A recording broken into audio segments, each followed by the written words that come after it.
Tungependa tena kuendelea kutoa taarifa ya mwenendo wa hali ya usalama hapa nchini kuanzia saa 12 asubuhi ya tarehe ya leo tarehe 10 mwezi wa 12 2025 hadi mchana huu. Hali ya usalama ni shwari na shughuli za kiuchumi na kijamii zinaendelea kama kawaida nchi nzima baada ya mapumziko ya jana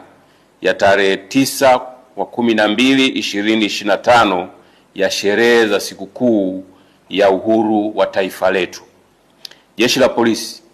kwa ushirikiano na vyombo vingine vya ulinzi na usalama vitaendelea kushirikiana na nyinyi wananchi kuhakikisha amani na usalama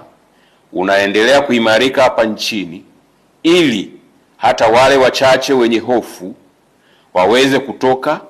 waendelee na shughuli zao za kila siku za kujitafutia riziki na kupata huduma za kijamii wanazohitaji. Aidha, tunawashukuru na kuwapongeza wananchi wote kwa nafasi zao, kwa namna wanavyoendelea kuwakataa na kuwapuuza wale wanaohamasisha na kuchochea vurugu na ukiukwaji wa sheria za nchi kupitia mitandao ya kijamii na njia nyingine. Aidha, tunatoa rai kwa kila mmoja wetu tuendelee kuungana kwa pamoja kulinda na kuimarisha amani na usalama wa taifa letu ili